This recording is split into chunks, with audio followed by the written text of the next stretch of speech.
अस्सलामुअलैकुम वरहमतुल्लाहि वबरकातुह। एक साथी की तरफ से यह सवाल आया था कि जैसे हम इमाम साहब के पीछे नमाज पढ़ते हैं तो अगर हमारी एक रकात छूट जाए तो जब हम इमाम के सलाम फेरने के बाद अपनी उस रकात को पूरी करने के लिए खड़े होंगे तो जो हमारी रकात छूटी हुई थी उसमें हम कौन सी सूरत पढ़ेंगे। तो इंशाल्लाह हम इस मसले को आपके सामने क्लियर करेंगे। बहुत अहम मसला है, अक्सर लोग इसके हवाले से कंफ्यूज रहते हैं कि कैसे हम इसको पढ़ें। सबसे पहली चीज आप ये समझ लें कि जोहर और असर की जो नमाज होती है उसमें इमाम साहब आहिस्ता क़िरात करते हैं। आपको मालूम ही नहीं है कि इमाम साहब ने पहली रकात में कौन सी सूरत पढ़ी, दूसरी रकात में कौन सी सूरत पढ़ी, आपको पता ही नहीं है। तो जब आप अपनी रकात पूरी करने के लिए खड़े हों तो फिर आप जो सूरत चाहें आप पढ़ सकते हैं, कोई हर्ज नहीं है। अगर मगरिब की नमाज है या इशा की नमाज है और फजर की नमाज, इन तीनों नमाजों में इमाम साहब बुलंद आवाज से क़िरात करते हैं। तो अगर आपकी एक रकात छूट गई है और दूसरी रकात में मसलन इमाम साहब ने अलम तरा कैफ़ा फ़अल रब्बुका बिअस्हाबिल फील पढ़ा, तो अब लोग ये पूछते हैं कि इमाम साहब ने दूसरी रकात में जो अलम तरा पढ़ा है, जब हम अपनी रकात पूरी करने के लिए खड़े होंगे तो अलम तरा के बाद वाली सूरत पढ़ेंगे या अलम तरा से पहली वाली सूरत पढ़ सकते हैं, क्या करें।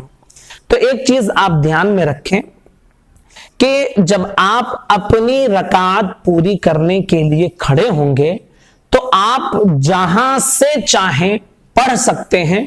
कोई ये जरूरी नहीं है कि इमाम साहब ने दूसरी रकात में जो सूरत पढ़ी है उसके बाद वाली आप सूरत पढ़ें, उससे पहले नहीं पढ़ सकते हैं, ऐसा कोई जरूरी नहीं है।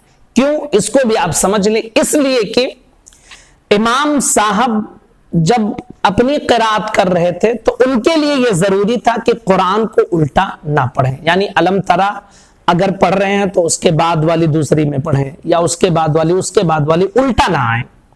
लेकिन जब आप अपनी रकात पूरी करने के लिए खड़े हो रहे हैं तो अब इमाम साहब की क़िरात के आप ताबे नहीं रह जाएंगे। अब आप अपनी क़िरात को शुरू कर रहे हैं और जब आप अपनी क़िरात को शुरू कर रहे हैं तो फिर आपके मन में जहां से आए वहां से आप पढ़ सकते हैं, ठीक है। हाँ, अगर आपकी 2 रकात छूटी हुई है और जब आप अपनी रकात पूरी करने के लिए खड़े हो रहे हैं तो पहली रकात में अगर आपने अलम तरा पढ़ दी तो अब दूसरी में आपको तरतीब लाजिम है, आप उल्टा नहीं जा सकते हैं, अब आपको सीधा जाना पड़ेगा। वो एक रकात वाले सूरत का मसला है कि इमाम साहब ने अलम तरा पढ़ी थी और आपकी एक रकात छूटी हुई थी, तो आप जहां से चाहे पढ़ लें। और अगर आपकी दोनों रकात छूटी हुई है तो आपने अगर अलम तरा पढ़ा पहली रकात में तो अब उसके बाद वाली पढ़ेंगे, क्योंकि अब आपको अपनी क़िराअत में तरतीब रखना यह लाजिम है। और जब आपकी एक रकात छूटती है तो एक रकात में इमाम साहब की तरतीब होती है, एक रकात में आपकी तरतीब होती है। तो इमाम साहब अपनी तरतीब के हिसाब से चलेंगे, आप अपनी तरतीब के हिसाब से चलेंगे।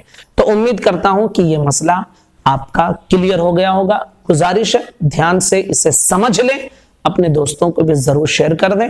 अस्सलामु अलैकुम वरहमतुल्लाहि वबरकातुह।